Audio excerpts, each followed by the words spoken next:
ऐश्वर्या जोगळेकर आणि टिविता स्वरा जोशी या 3 कलाकारांचा कार्यक्रम या ठिकाणी सगळ्या लाडक्या बहिणी असल्यामुळं मी साधनामध्ये आणि तुमच्यामध्ये फार मध्ये येत नाही. त्यानंतर या कार्यक्रमाचे जे आपले निवेदक आहेत आदरणीय जोशी साहेब, एकूण गंमत म्हणजे हा सगळा जोशांचा कारभार आहे. गायिका जोशी आहे, निवेदन जोशींचं आहे, त्यांचं दिमाग जोशींचेच आहे आणि हा जनता पक्ष समारोह आहे ते जोशीच आहे. त्यामुळं सगळ्या जोशांच्या मध्ये आपण एखाद्या देशपांड्यांना आठवलेलं काही बरोबर नाही. मी लगेच या सर्वांचं स्वागत करतो आणि जोशी साहेबांनी आता हा माहिती दिली. धन्यवाद. देशपांडे कारभार सगळ्या जोशांचा कारभार आहे. ह्या ही एक वेळ रंगाने जोशी वाटतात. माझा त्याच्याशी काही संबंध नाही. कारण हे कसं असतं, मोठ्या माणसाने गंमत तुम्हाला 8 दिवस आंघोळ नाही केली तरी ते आंघोळ करण्यासारखी दिसतात. नाही तुम्ही तसा प्रश्न नाही, पण आमच्यासारख्या माणसाला बाथरूममधून कपडे घालून बाहेर आला अजून कोणीला गेलं नाही असं हे अशी आमची नाट असते.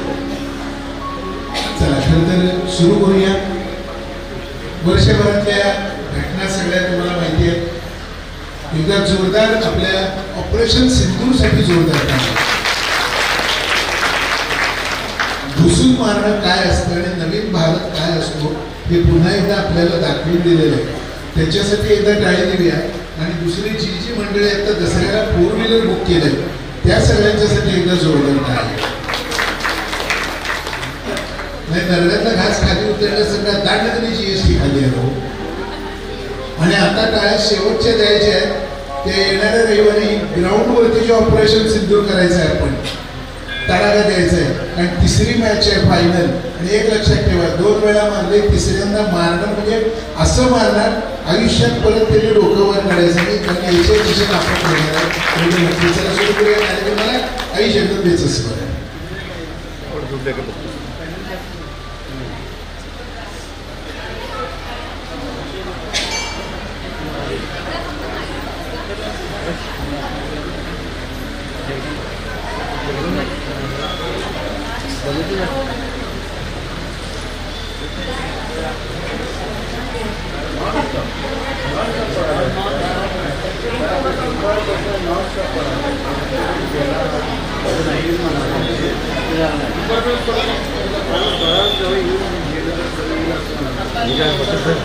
काय नाही होता ठीक आहे. आमचं साहेब नव्हतं या कार्यक्रमाला पावसामुळे लिंक या सगळ्या कार्यक्रमाचं लिंक प्रक्षेपण माणकापुरे SG निंबाळकर यांच्या वतीने होत आहे. त्यामुळे याही गोष्टीचा आपण आनंद घेऊया. आणि पुन्हा यावर्षी या जगदंबेच्या चरणी आम्हा सर्व कलावंतांचा एक विनम्र धन्यवाद आणि सुरू करूया याच्या कार्यक्रमाला.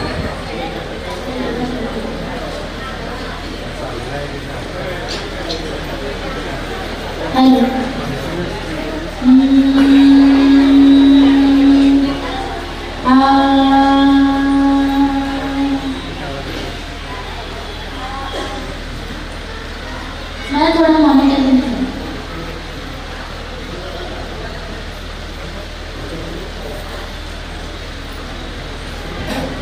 हेलो हरे हाँ हेलो हेलो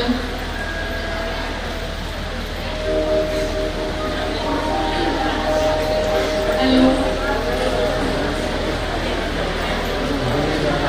हेलो हाँ hello hello check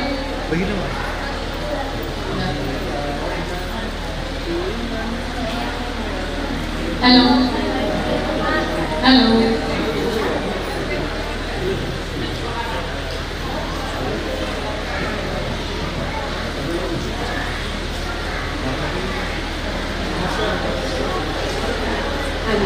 Hello, check. Hello, check. Hello, check. Hello.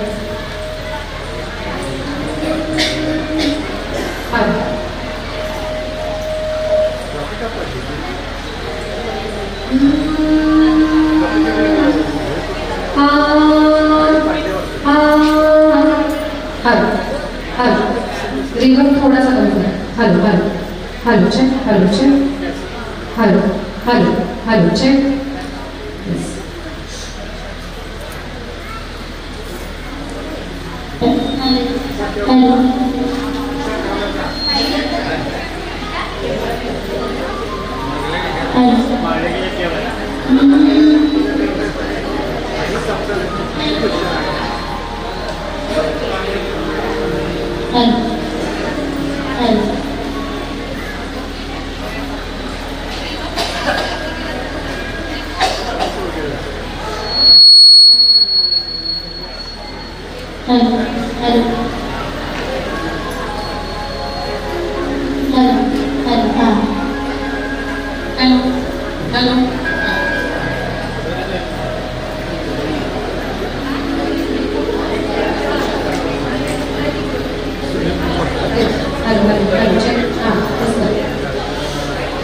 चला बोला अम्बे माते की शुरू करें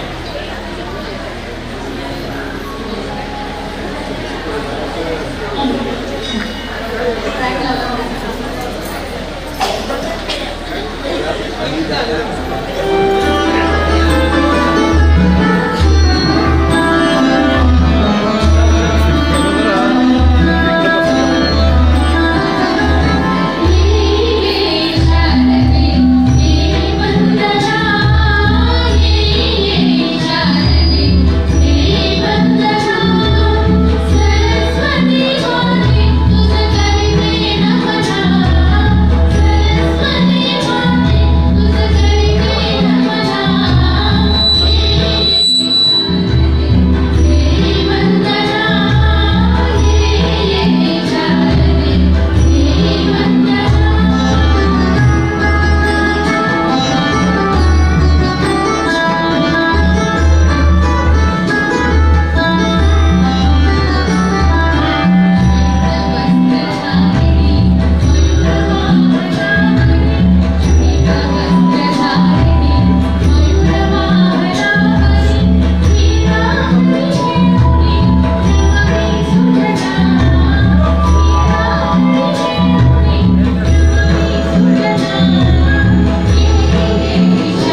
आमचं कलाकारांचं हुपरीशी काय नातं आहे कळत नाही. म्हणजे मगाशी मी बोलताना म्हटलं की साधारणपणे गणेशोत्सव झाले, मगाशी आमची चर्चा झाली की यांनाही भेद लागतात की हुपरीमध्ये कधी जायचं आणि हुपरीचा कार्यक्रम कधी यायचा.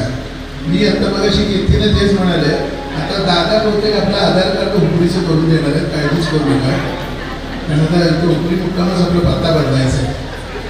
नाही नक्कीच कारण याचं कारण असं आहे, हुपरीचा रसिक जो आहे ना तो चांदणीसारखा आहे, स्वच्छ आहे, खटखटीत आहे, दर तेवढा दरवर्षी वाढतो एवढंच काय ते. पण खरं सांगतो तुम्हाला, हुपरीची टाळी ही जगात भारी असते आणि म्हणून हुपरीची टाळी करतो. या महाराष्ट्राचा आराध्य दैवत सावळा विठू आहे. आपल्या भागातून सुद्धा आषाढी कार्तिकीला जथेच्या जथे जातात. या लोकांना ज्ञानेश्वर पाठ असतो, तुकाराम पाठ असतो. कुठलं येतं ज्ञान? कुठल्या विद्यापीठात नाही पदवी घेतली, कुठे PhD केलेली आहे? अरे जात्यामध्ये जाता म्हणणाऱ्या बहिणाबाईचं पुढे कुठल्या विद्यापीठातली पदवी? आज अडाणी या बहिणाबाईच्या कविता PhD साठी लावल्या. ही मराठीची ताकद आहे. अभिजात भाषेचा दर्जा जरी मिळाला तरी आमच्यातल्या अडाणी अज्ञ माणसांनी दिलेली, याच्यासाठी व्याकरण आणि शास्त्राची गरज नाही. फक्त आपला आत्मा आणि परमेश्वर या दोन्हीचं सामिप्य झालं की तुकाराम म्हणा, ज्ञानेश्वर म्हणा, या सगळ्यांच्या मुखातनं आपल्याला परमेश्वर दिसतो. विचार करा, ज्ञानेश्वरीमध्ये 16 वर्षाचं पोरगं रुक्मिणीच्या साडी नेसण्याचं वर्णन 11 पानी करत असेल. काय ताकद आहे त्या पोराची, ज्याचं लग्न सुद्धा झालं नाही पण त्याला इतकं विराट वर्णन करावं. हे कुठनं येतं मला सांगा. तुम्ही जात्यावरती, आता जाती नाही सोडून द्या, पण किमान पूर्वीच्या आजच्या जात्यावरती बसायच्या आणि ओढलं जायचं, तसं आपोआप आपल्या ओठातनं ओळी यायच्या. याच्यासाठी कुठल्याही विद्यापीठाची गरज नसते. तिथं असते ती भक्ती, आणि ही भक्तीच खऱ्या अर्थाने आजच्या गाण्यात लागली होती.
काय नाही आजच्याच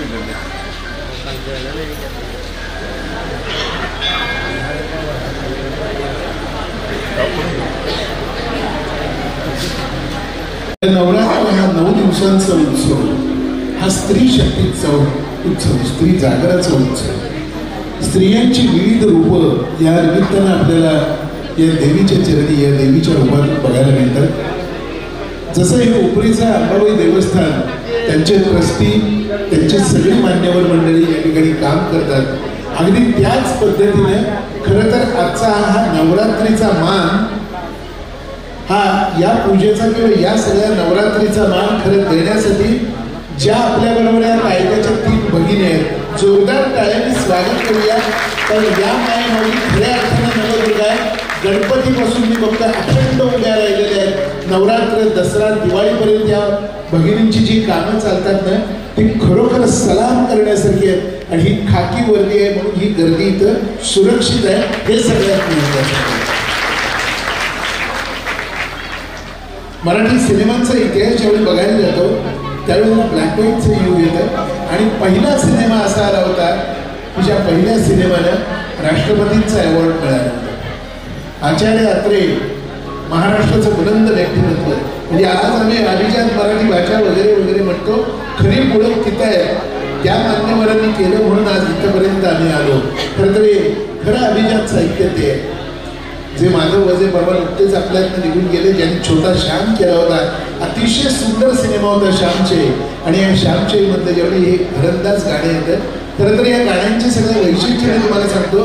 ही गाणी घरातल्या आया बायांनी, लहान मुलांनी एकत्र बसून ऐकण्यासारखी गाणी, अंगणात नंदादीप लावल्यानंतर ऐकण्यासारखी त्या काळातली गाणी होती. ज्या गाण्याला एक घरंदाजपण होतं, त्यात भक्ती होती आणि त्यात आत्मा सुद्धा.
इतकी अवीट आहे, नाहीतर अलीकडच्या काळामध्ये काय मला कळत नाही, इतकं छान इतकं सुंदर आपल्याकडचं साहित्य असताना आम्ही एका गुलाबी साडीवर का अडकलोय मला काही कळतच नाही.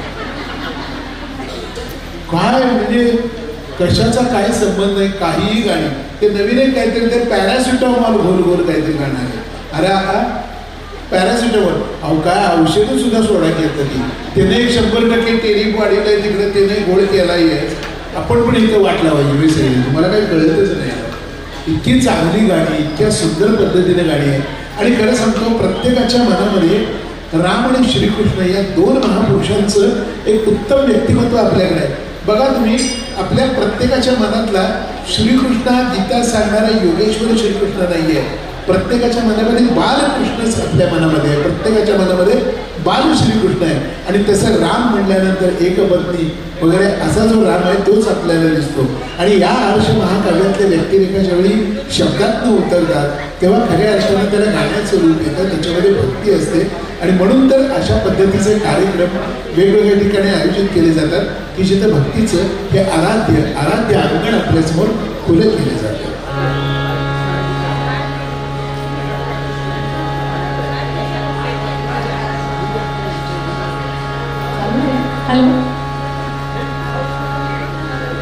श्रीराम श्रीराम श्रीराम प्रभो श्रीराम श्रीराम श्रीराम श्रीराम प्रभो श्रीराम प्रभु रामाने दर्शन द्यावे प्रभु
आपलं एक मस्तक आणि दोन हस्तक एवढंच वास असतं परमेश्वराला.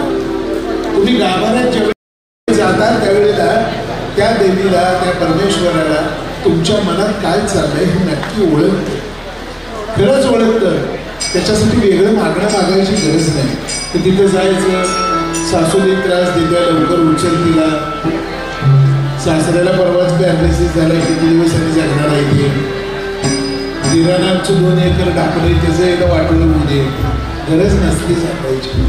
आपण जाऊन उभं राहायचं आहे आणि फक्त एवढंच म्हणायचं आहे, आजचा दिवस दाखवलाच बस, उद्याचा दिवस दाखव, एवढंच एक म्हणणं गरजेचं असतं. आणि हे करताना परमेश्वराचं नाव सगळ्यात महत्त्वाचं. म्हणजे जगात जर फुकट काय मिळत असेल का, तर परमेश्वराचं नाव हे जगातली सगळ्यात फुकट वस्तू आहे.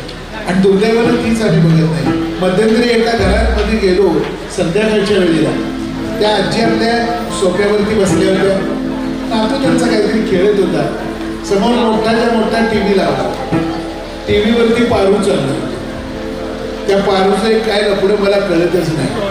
तिच्या नवऱ्याला 3 वेळा लग्न ठरतात, सांग की डायरेक्ट आय लव्ह यू माझं ठरलंय म्हणून. असलं कसलं काही कुणाला माहिती. तिथंच ते आपलं चाललेलं पारू तिथं आजी पोचायला बसले आणि आजींच्या हातात माळ. काय कुणाला माहिती आवं असलं बसलं ना. हे नाम म्हणायचं का, नाम घेताना खरं ते नाम याच्यामध्ये सुद्धा सगळ्यात महत्वाचं आहे. नामाचा उलट करा, नाम मनापासून घेतलेलं त्याला नाम म्हणतात. संत जनाबाईची एक कथा अशी आहे की संत जनाबाई दिवसा धुणं धुवायची, सगळं नदीला जाऊन यायची. पण त्यानंतर आल्यानंतर पूर्वीच्या काळात, आता आजकाल HP गॅस वगैरे आले, पूर्वीच्या काळात तसलं नव्हतं, चूल होती. आणि गावाबाहेर जाऊन तिथं गोऱ्या थापायच्या आणि त्या गोऱ्या सगळ्या वाळवायच्या. 2-3 दिवसानं वाळल्या की त्या परत आणायच्या. त्या गावातल्या बायका सगळ्या गोऱ्या तिथं थापत होत्या. बरं गोऱ्या असत्या एकसारख्या सगळ्या दिसणाऱ्या, त्यातली तुझी माझी कशी काय ओळखणार, कसं शक्य आहे.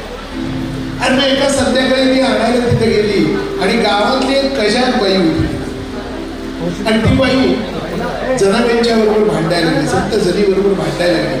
ह्या गोऱ्या माझ्या आहेत, ह्या गोऱ्या तू कुठं न्यायला आल्यास, ह्या गोऱ्या माझ्या आहेत म्हणून भांडायला. जनाबाईने सांगितलं ह्या भागातल्या गोऱ्या सगळ्या माझ्या आहेत, मी लावल्यात, मी दुपारपासून उन्हात बसून मी त्या तयार केल्या. नाही म्हणले या गोऱ्या माझ्या आहेत. झालं, ही सगळी भांडणं गेली, ही सगळी भांडणं पंचायतीपर्यंत गेली. बाई कजारच होती, ललिता पवार.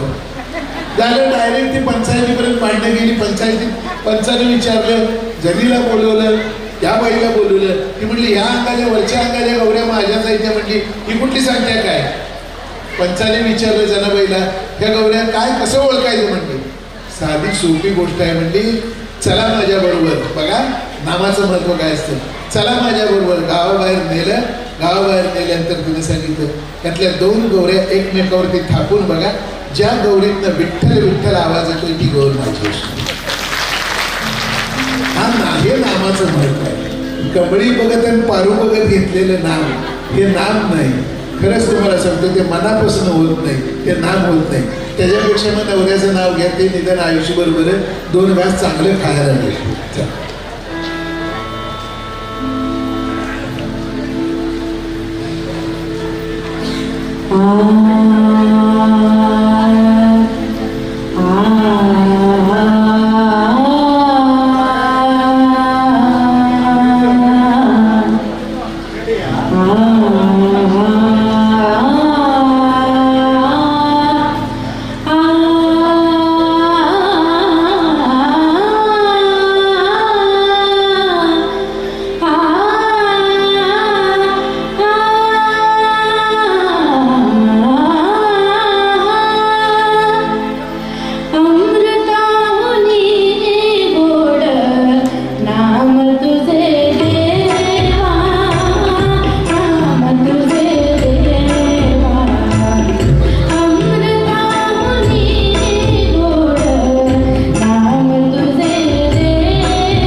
आणि भक्ती मी म्हटलं त्या पद्धतीने खरं तर भक्ती ही आत्मा आली पाहिजे.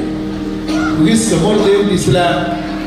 मी मागं सुद्धा एकदा बोलताना बोललो होतो की आपल्याकडे काय आहे प्रकार बघा पद्धती म्हणजे देव दिसला समोर की नमस्कार करायला म्हणजे कसा काय असणार काय तर नमस्कार करायचा. असंच एकदा माधवारोडला मी थांबलो आणि नमस्कार साधारणपणे कसं करतो आपण समोर गेल्यानंतर देवी दिसली हा ठीक आहे गाडी आहे आपल्याकडे गाडी आहे एक हात सोडला हा नमस्कार केला. काय काय मंडळींची तर गंमत असते हात सोडायची भीती वाटते देवळाच्या दारात उभं राहायचं ठीक आहे. त्याच्यानंतर गंमत म्हणजे गाडी थांबवली म्हटलं काय करतो बघूया गाडी थांबवली म्हटलं हे काय केलं प्रदर्शन इथंपर्यंत ठीक आहे. त्याच्या पुढचं एक जण भेटले गाडी थांबवली हे केलं आणि वर कोणाला अंबाबाई तिनं जर एकदा मुक्का घातला तर आयुष्यात दोष तिचा मुक्का परवडला. पण खरं सांगतो परमेश्वरावरतीची भक्ती करायची नाही ती नितांत श्रद्धेने करायची. आणि श्रीकृष्णावरती अपरंपार भक्ती केली आणि ती अपरंपार भक्ती काय होती त्यानं परीक्षा द्यायचं ठरवलं. परमेश्वर असतो त्यानं परीक्षा घेतली. ती परीक्षा काय होती ते आपल्याला या गाण्यातनं नक्की कळेल. पुन्हा एकदा आपण वळतोय ते श्यामची आई या सिनेमाकडे. सुवर्ण पदक घेतलेला श्यामची आई हा मराठीतला त्या काळातला अप्रतिम सिनेमा होता. काय भक्ती होती बघा. परमेश्वरानं परीक्षा घ्यायची ठरवल्यानंतर काय होतं ते या गाण्यातनं आपल्याला कळतं. द्रौपदी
पुढच्या वर्षी येणार आहे का नाही सांगायचं.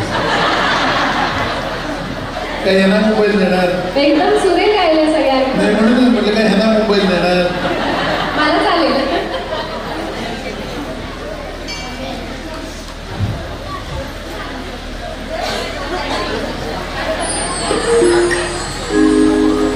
खरं तर ब्लॅक व्हाईटच्या सिनेमांचं युग आणि या युगामध्ये ज्या वेळेला आपण वेगवेगळ्या संस्था बघतो त्यावेळी सुरेल चित्र नावाची एक संस्था की ज्या सुरेल चित्र म्हणजे देशपांडे काका वगैरे ही सगळी मंडळी आहे.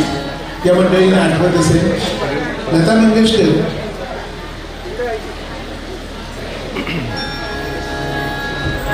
त्या गाण्याबद्दल आपण नंतर बोलू. पण पहिल्यांदा पुन्हा एकदा आपण येतोय या आणखी यातली काही बरीच गाणी जी आपल्याला कधी ऐकायला मिळाली नाही. खास करून या कार्यक्रमाचं आणखी एक वैशिष्ट्य जी गाणी रेकॉर्डला असतात ती आपण ऐकतच असतो. पण काही स्वतंत्र रचना काही स्वतंत्र भक्तिगीतं ही खास कार्यक्रमासाठी निर्माण केलेली आणि त्यातल्याच या गाण्यांचा आनंद आपण सगळेजण घेतोय. तेव्हा जरा पाठीमागे महिला वर्ग उभ्या आहेत थोडं बसून घेतलं तर चालेल. पाऊस आहे पावसाची परिस्थिती आहे. मराठवाड्यात हाहाकार उडालेला आहे. मोठ्याचं नव्हतं एका क्षणात झालंय. निसर्गाशी वाकडं तर आपली लाकडं हे पुन्हा एकदा सिद्ध झालंय. म्हणून मित्रांनो एक लक्षात ठेवा निसर्गापेक्षा जगात मोठं कोण नसतं. जो मी म्हणतो त्याची सुद्धा मातीच होते कारण मातीतनंच निसर्ग येतो. त्यामुळे निसर्गाशी मस्ती केली की काय होतं ते आपण बघतो आहोत. हरकत नाही. नक्कीच आपला महाराष्ट्र मदतीसाठी खंबीर आहे. नक्कीच खंबीर आहे. आपण थोडंसं त्यांच्यासाठी प्रार्थना तर करणार आहोत. पण माझ्या माता भगिनीच्या पाठीमागं उभ्या आहेत त्यांना विनंती आहे कृपया आत येऊन बसलात तर पाऊस लागणार नाही गाण्याचा आनंद घेता येईल आणि कंटाळा आला तर मागच्या मागे जाता पण येईल. चला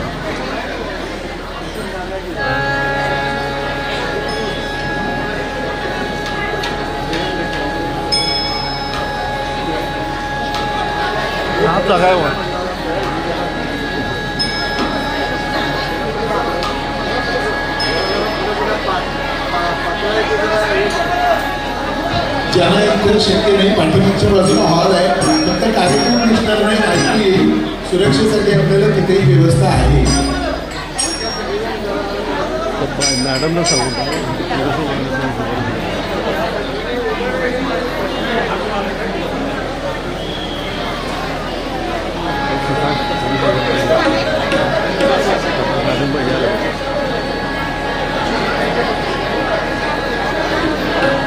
ही गंमत असते.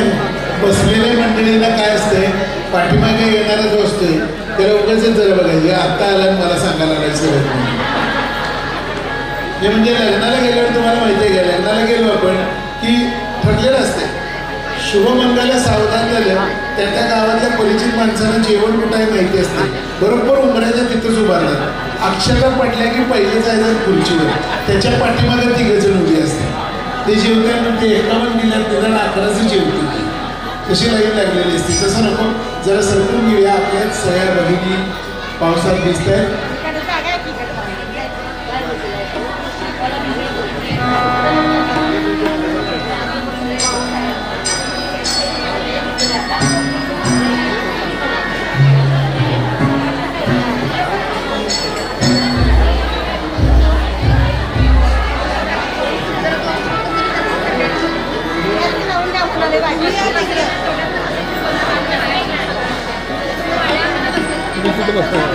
Thank you.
मराठी भावगीतांच्या विश्वामध्ये त्या काळामध्ये आपली आवडीसारखा कार्यक्रम असायचा, भावसरगमसारखा कार्यक्रम असायचा.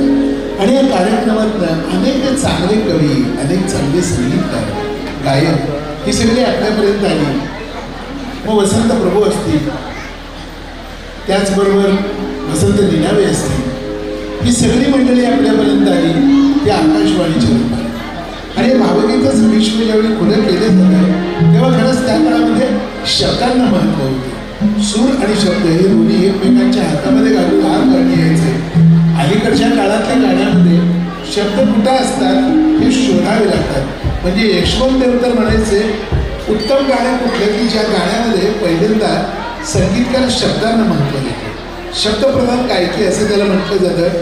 पहिल्यांदा चांगले शब्द मिळाले की त्या चांगल्या शब्दामध्ये संगीत दडलेलं असतं. म्हणजे एकदा त्यांना विचारलं होतं, माडगुळकरांच्या बाबतीत असंच झालं. सुधीर फडकेंना नेहमी विचारलं जायचं की तुम्हाला माडगुळकरांच्या गाण्यामध्ये चाल कशी सुचती. त्यावेळी सुधीर फडके म्हणाले होते की माडगुळकरांच्या गाण्याला चाल सुचत नाही, चाल शब्दामध्ये असते, ती फक्त बाहेर काढायचं काम मी करतो.